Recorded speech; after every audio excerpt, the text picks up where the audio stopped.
చెప్పాను కదా కొన్ని జరగకూడని పనులు ఇక్కడ జరుగుతున్నాయి, చేస్తున్నారని. చూడండి ఇక్కడ మీరు ఎగ్జాంపుల్ మందు సీసాలు చూశారు కదా. ఈ విధంగా ఇక్కడ కొందరు దీంట్లోకి ప్రవేశించి తాగడం, ఇంకేదో చేయడం ఇలాంటివన్నీ చేస్తూనే ఉన్నారనమాట. నేను మీకు అడవి చూపిస్తున్నాను అనుకుంటారా? కానే కాదు, ఇది హాస్టల్ గోడ లోపల ఉన్నదంతా కూడా హాస్టల్ అడవిలో ఉంది అని అనుకున్నారా? కాదు, దాన్ని మూసివేశారనమాట.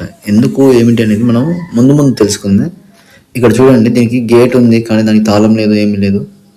ఇప్పుడు ఓపెన్ చేసి మనం లోపలికి వెళ్ళినట్లయితే దీంట్లో ఉన్న అన్నీ కూడా మనకు ఆఫీస్ అనమాట. ఏం జరుగుతుంది ఏంటి అనేది. తెలంగాణను ఆర్థికంగా ముందంజలో ఉంచుతున్న మందు బాటిలే దర్శనం ఇచ్చిందన్నమాట మొదట్లోనే. దీన్ని బట్టి మన వాళ్ళు బడిని, హాస్టల్ని దేన్ని కూడా వదలకుండా తాగుతున్నారని అర్థమైపోతుంది. ఇక్కడ మీరు క్లియర్గా గమనించవచ్చు, ఒక బాట అనేది క్లియర్గా అవుపిస్తుంది. చూడండి, అంటే దీంట్లోకి నడుస్తున్నారనమాట. ఇది మొత్తం పడబడిపోయింది, అంటే చాలా కాలం అయింది, చాలా సంవత్సరాలైంది. అయినా సరే దీంట్లోకి మనుషులు వస్తున్నారు. దీన్ని గమనించినట్లయితే మనకు ఖచ్చితంగా ఇక్కడ బాట అవుపిస్తుంది. దీంట్లో అసాంఘిక కార్యకలాపాలు జరుగుతున్నాయి అన్నమాట. ఇక్కడ వాళ్ళు కూడా అన్నారు. చూడండి, థమ్స్అప్ బాటిల్స్, అది ఇది, చెత్త.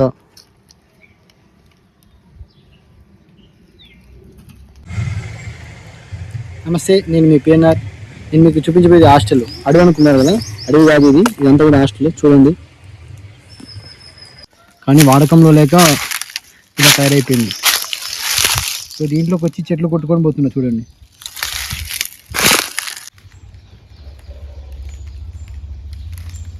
చూశారు కదా బిల్డింగ్ ఎలా ఉందో.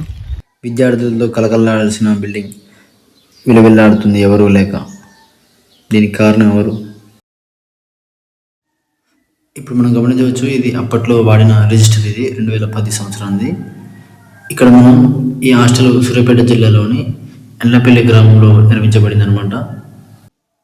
చదువు వల్ల అభివృద్ధి జరుగుతుందనేది ఎంత నిజమో, అధికారుల బాధ్యతారహిత్యం వల్ల కూడా ఈ బిల్డింగ్ ఇలా ఉందనేది అంతే నిజం అనమాట. ఇప్పుడు మాత్రం నిరుపయోగంగా అసాంఘిక కార్యకలాపాలకు అడ్డాగా మారింది. ఇప్పుడు మనం దీని పరిస్థితి ఏంటంటే, ఈ బేస్ అంతా కూడా అడుగు కూలిపోయింది, కుంగిపోయింది. ఇక్కడ మనం చూడవచ్చు.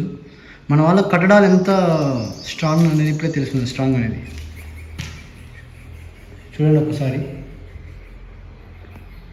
అక్కడ మూల చూడండి, బిల్డింగ్ ఎంత శిథిలావస్థకు చేరిందనమాట. శ్రమని ఆయుధమైతే విజయం నీ బానిస అవుతుంది. ఎంత మంచి కొటేషన్ కదా ఇది. యాక్చువల్లీ మనం ఇంట్లోకి వచ్చిన పర్పస్ ఏంటంటే, ఇది ఒక పాత బిల్డింగ్ అనమాట. దీన్ని నిరుపయోగంగా ఉంటుంది కదా గవర్నమెంట్ది, ప్రభుత్వానికి. సో దీన్ని వాడొచ్చు కదా అన్న ఉద్దేశంలో చెప్దాం అనేసి మనం వచ్చేసామన్నమాట. వాడటం అంటే దేనికి? ఇప్పుడు మల్టీపర్పస్గా వాడుకోవచ్చు అనమాట. ఇక్కడ మనకి రైతు సేవా కేంద్రం పెట్టుకోవచ్చు. మహిళలకి ఉపయోగపడే వాళ్ళకి ఇప్పుడు ఈ చేనేత వృత్తులు కానీ, కుట్టు మిషన్ కానీ, ఇలాంటివి కానీ కుట్టేసి వాళ్ళు ఆన్లైన్లో ప్రొడక్ట్స్ పెట్టుకోవచ్చు అనమాట. ఒక గ్రంథాలయాన్ని కూడా ఏర్పాటు చేసుకోవచ్చు పీస్ ఏరియాలో పైన. ఇతరులు మనం వచ్చిన పర్పస్ అయితే అది చెప్పాలని, అది చూపించాలని. కానీ ఇక్కడ ఇది చూస్తే మాత్రం ఖచ్చితంగా మన ఈ కట్టడం యొక్క నిర్మాణంలో ఉన్న లోపం ఏందనేది ఖచ్చితంగా తెలుస్తుంది. చూడండి, ఒకప్పుడు ఇది వసతి గృహం, కానీ ఇప్పుడు ఖాళీ గృహం. చూస్తున్నారు కదా. దీనికి గల కారణం ఏంటంటే ప్రజలు మరియు ప్రభుత్వం ఎలాగో దీన్ని తిరిగి వసతి గృహంగా మార్చలేదు. ఎందుకంటే దానికి సరైన స్టడీ అవసరం. తిరిగి ఇప్పుడు దీంట్లో పిల్లలు వచ్చి చదువుకోవడం అనేది అది ఒక కళ. సో అలా అయితే ఇప్పుడైతే కాదు. కాబట్టి దీన్ని మనం వేరే రకంగా వాడుకోవచ్చు. ఎందుకంటే ఇది ప్రజల సొమ్ముతో కట్టిన బిల్డింగ్. అంటే మన అందరిది, ప్రభుత్వం అంది కాదు. ప్రభుత్వం ఎవరు? ప్రజలే. దానికి నేను ఏం చెప్తున్నానంటే, ఫస్ట్ పాయింట్ వచ్చేసి, ఈ బిల్డింగ్లో ఒకవేళ ఈ ఊరి గ్రామ మహిళలు మంచిగా టైలరింగ్ శిక్షణ నేర్చుకోవచ్చు, వాటిని ఆన్లైన్లో అమ్ముకోవచ్చు. అలాగే వాళ్ళు అప్పడాలు, పచ్చళ్ళు మొదలగునవి, హ్యాండీక్రాఫ్ట్స్ ఇవన్నీ కూడా తయారు చేసినట్టయితే వాటన్నిటిని కూడా నిల్వ చేసుకునేందుకు స్టోర్ కేంద్రంగా వాడుకోవచ్చు, మరియు వాటిని ఆన్లైన్లో అమ్ముకోవచ్చు, మార్కెట్ గాను ఉపయోగించుకోవచ్చు ఈ బిల్డింగ్ని. రెండవది, రైతు సేవా కేంద్రం. ఈ భవనంలోని ఒక గదిని రైతులకు కేటాయించినట్లయితే రైతు సేవా కేంద్రంగాను విత్తనాలు, ఎరువులు మరియు ఆధునిక వ్యవసాయ పద్ధతులు మరియు యంత్రాల గురించి తెలుసుకునేందుకు దీనిని ఉపయోగించవచ్చు.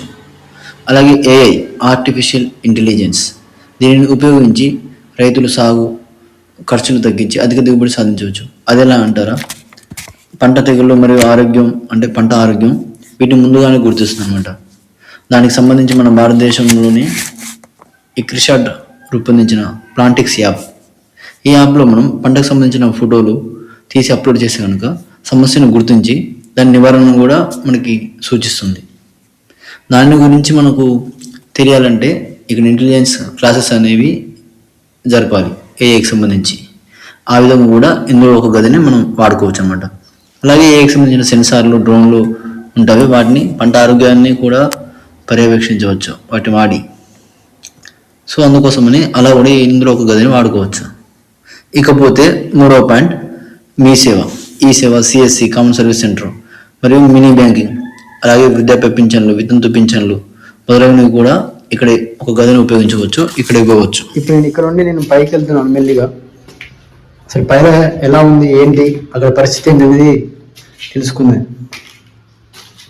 చూసారు కదా, బిల్డింగ్ అయితే బాగానే ఉంది, కాకపోతే అడుగు మాత్రం బేస్ ఏదైతే ఉందో దానిని రెనోవేట్ చేసి మంచిగా చేసి మాత్రం తిరిగి మళ్ళీ మనం ఉపయోగించుకోవడానికి అవకాశం ఉంటుంది అనమాట. చూసారు కదా, పైన అయితే బాగానే ఉంది. ఇప్పుడు ఇక్కడ ఈ గది కనిపిస్తుంది కదా మనకి, ఈ గదిలో మనకి యాక్చువల్గా మనం ఒక స్టడీ రూమ్ పెట్టుకోవచ్చు, అంటే గ్రంథాలయాన్ని పెట్టుకోవచ్చు. చాలా ఎక్కువ ప్లేస్ ఉంది, చాలా బాగుంది. ఇక్కడ ఈ ఊర్లో ఇప్పటివరకు గ్రంథాలయం లేదు కాబట్టి కదా ఇప్పుడు ఈ గ్రంథాలయాన్ని పెట్టుకోవచ్చు. ఈ గదిలో మనము ఒక సైన్స్ కేంద్రం అంటే కంప్యూటర్ లెర్నింగ్ కూడా ఇక్కడ నేర్పించవచ్చు. ఇప్పుడు వైఫై కనెక్షన్ అనేది ఇక్కడ ఇస్తే కనుక మనకి ఇక్కడ యువత ఎవరైతే ఉన్నారో వారికి పోటీ పరీక్షలకు శిక్షణ ఇవ్వవచ్చు.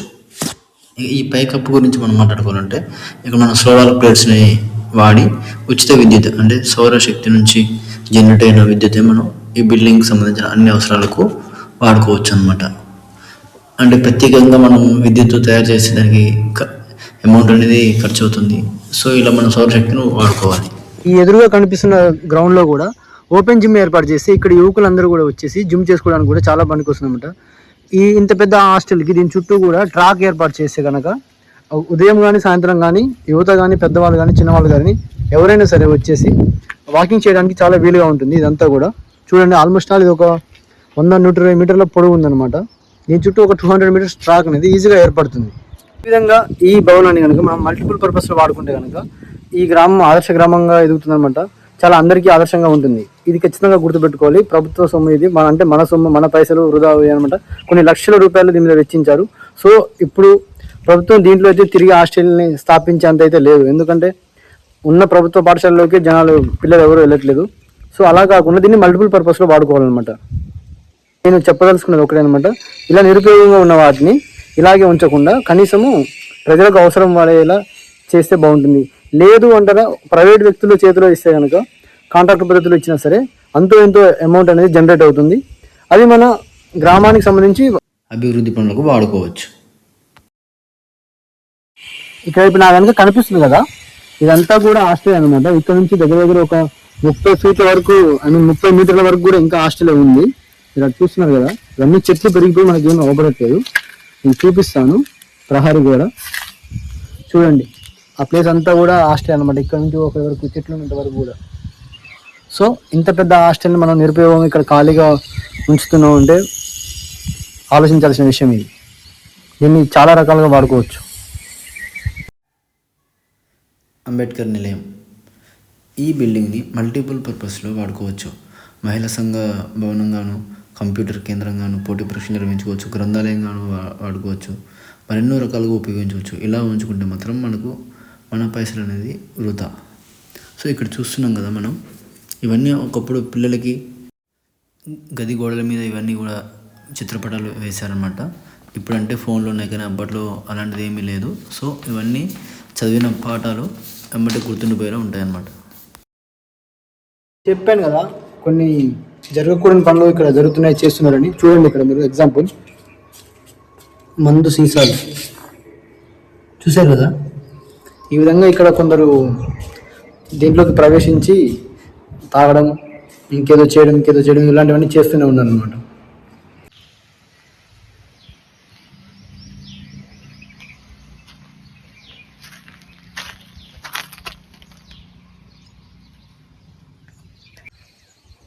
ముందుగా నేను అనుకున్నది అయితే మాత్రం ఈ ఖాళీగా ఉంటున్న భవనం గురించి ఎన్ని రకాలుగా ఉపయోగపడుతుందో దాని గురించి మనం చెప్దాం అనుకున్నాం.